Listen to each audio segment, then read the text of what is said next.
So what have we been told about these Confederate monuments, statues, the Confederate battle flag, especially after the George Floyd incident? Breonna Taylor.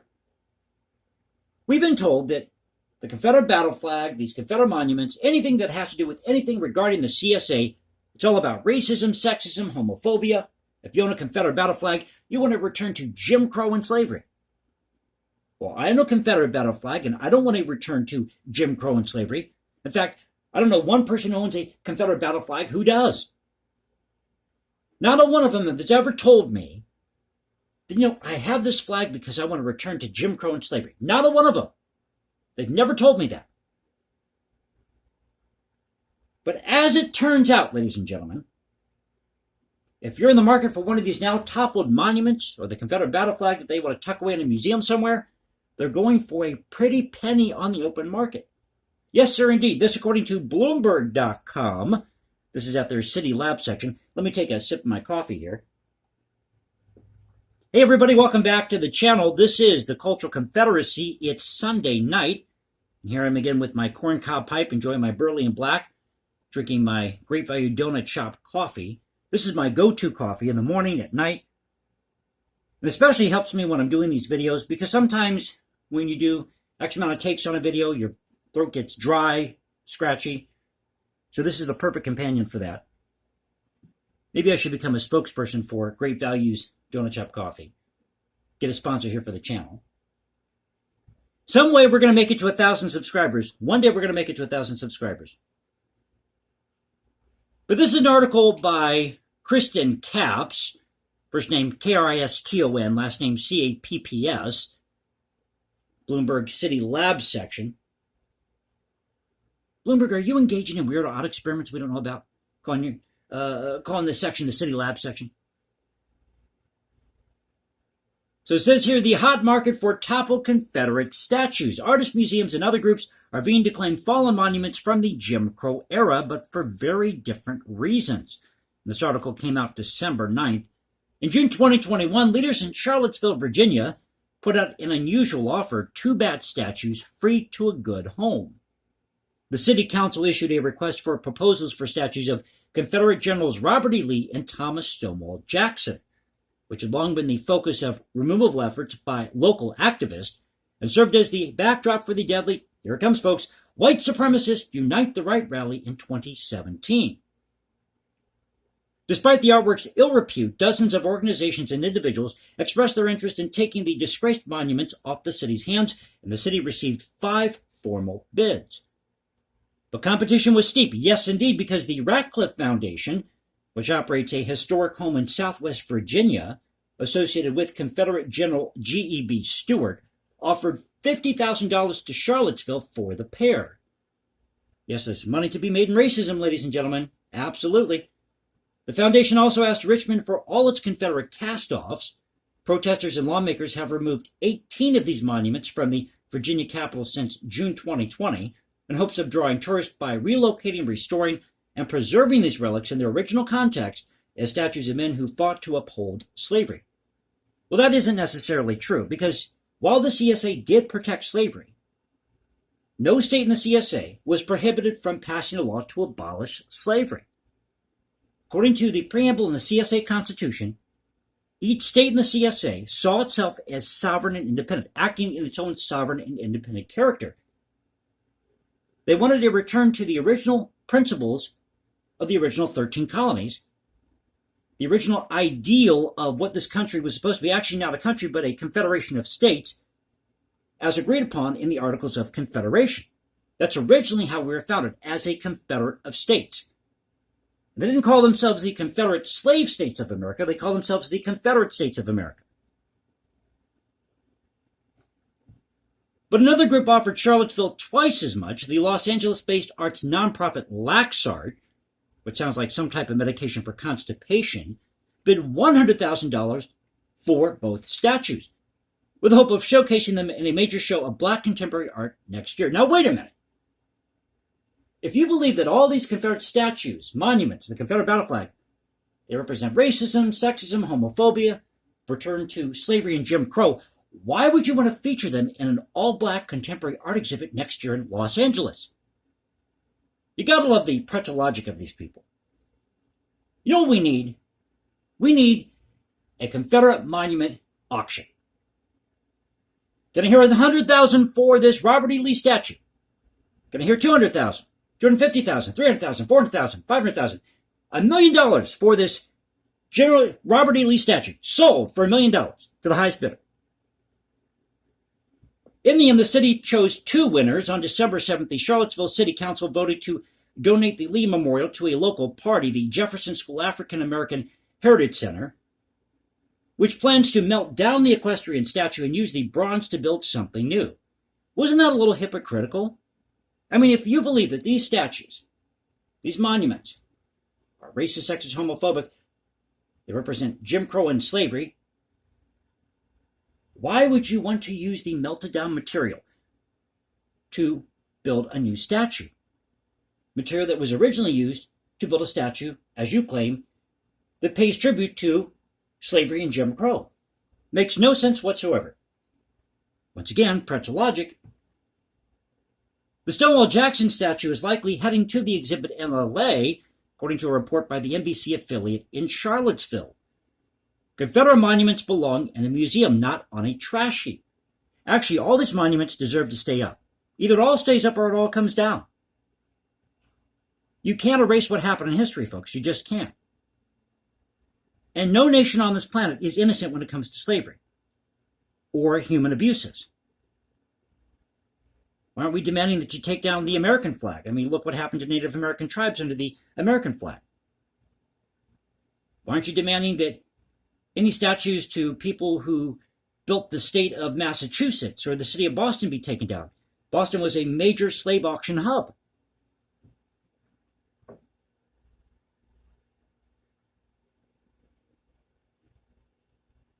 So it says here, the meaning of this argument is changing. Some curators are embracing this approach, if only to provide critical historical context for the Jim Crow era that gave rise to these memorials. While others want to give the statues a more sympathetic second act, the case for preservation has been taken up by the New York Times, the Weekly Standard, and other publications. Quote, the indecent monuments deserve a decent burial. No, they deserve to stay up. Either it all stays up or it all comes down, as I said.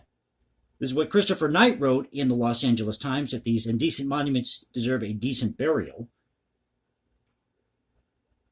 I wonder if this guy is located, he's out west. Does he not know what happened under the California state flag?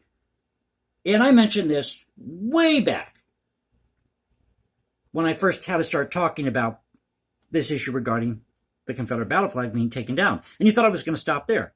Well, it didn't, right? I mean, they took down statues of Thomas Jefferson, George Washington.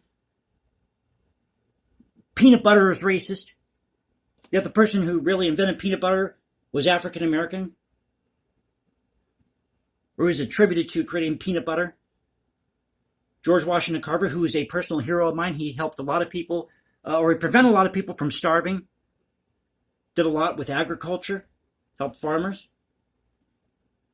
A true American hero, George Washington Carver. But under the California state flag in 1890, the city of San Francisco passed an ordinance that all of its Chinese residents were to move to another part of the city within 6 months. And if they did not do so, they could be arrested or imprisoned. In 1931, the state of California banned marriage between Asians and whites. Cries to consign Confederate statues to museum cold storage once served as a sort of apologetic defense for these monuments, especially compared to those of racial justice activists who favored outright destruction. Now, who the hell are these racial justice activists to determine what stays up and what comes down? I mean, you can march and voice your opinion about something. You can take it to the ballot box. You can run for office. You can sue in court if you feel that your rights have been violated. But who are you, claiming that you're a racial justice activist? Who the hell are you to demand what statues stay up and what statues stay down or are taken down? Removing them to a museum was a mushy compromise solution that was unlikely to ever come to pass. Before 2016, the issue was almost wholly hypothetical, according to the Southern Poverty Law Center. We know how reputable they are. Only 4 public Confederate memorials were removed in the U.S. between 1923 and 2015. Now, at that time in the 1920s, the KKK had its peak membership, 4 million members. Arguing that they should be shielded, not destroyed, was a way to cut short any debate about removing them. Museums weren't exactly clamoring for these memorials. Quote, "Are museums, in fact, the appropriate place for storing these gigantic homages, not even to the Civil War itself, but to the Jim Crow movements that fueled their commissioning and erection on state capitol grounds, university commons, city parks, and other places of power in the early decades of the 20th century?" asked Elizabeth Merrick, founding director of the Center for the Future of Museums. In a 2018 essay, she also said, quote, "And if so, what does that say about the popularly understood notion of museums as giant warehouses to conveniently store, hide, put things away that we don't want to deal with?" Now that these statues are actually fallen, at least 90 monuments were removed in 2020. Think about that for a moment. Between 1923, as it says here, to 2015, only 4 of these monuments came down. But in 2020 alone, or as of 2020, 90 monuments. Taking out decisions about their ultimate fate have become more pressing. Cities and states are choosing to remove them before demonstrators do it themselves, and they have to make a call here. Instead of hiding them in a museum basement, some curators want to put memorials to the Confederacy on view in order to expose precisely the dynamics that Merrick describes. Well, here's an idea. Why don't we put it all on view? Every state that engaged in some form of racism, every institution that imprisoned anybody, held anybody captive as a slave, going back to ancient Rome, ancient Greece, ancient Persia, Egypt, you name it. Why don't we have an exhibit that just shows it all? Shows the guts of what happened in human history. We're not going to learn from our history if we take down these monuments, statues, or flags of things we disagree with. This is what was going on, and I've said this many, many times. This is what was going on in Soviet Russia. This is what was going on in Cuba, in Nazi Germany.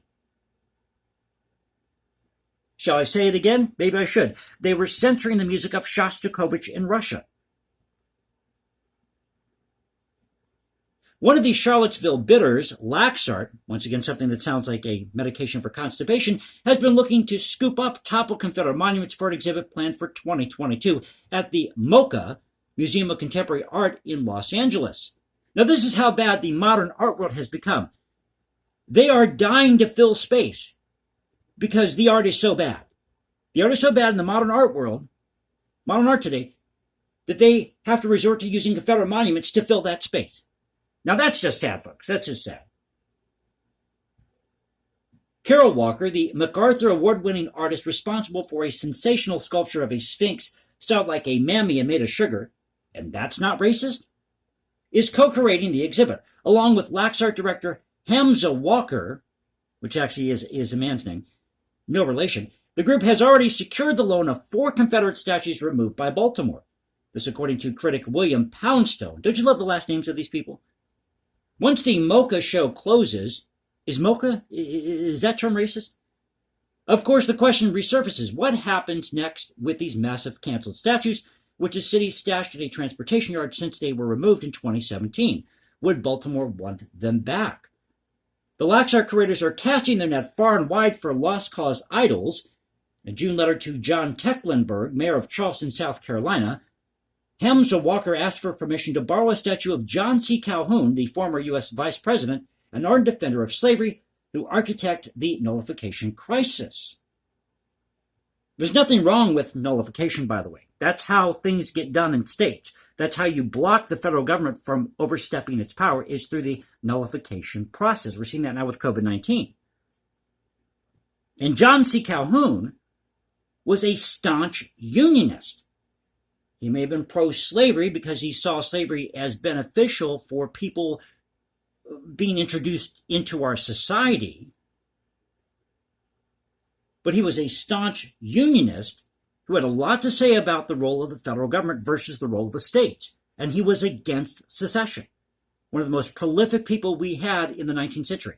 politicians that we had in the 19th century, who, as it says here, served as the vice president and other roles in government. Here you go, folks. The city removed the statue of Calhoun in June 2020 against the backdrop of national protest over the deaths of, say it with me, everybody, George Floyd and Breonna Taylor. Well, there you go. It's been sitting in storage ever since. The day before the statue came down, the city council voted unanimously to rehouse it in a museum or educational setting.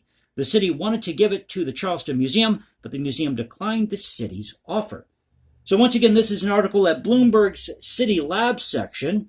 This is by Kristen Capps. Title of the article again, The Hot Market for Toppled Confederate Statues.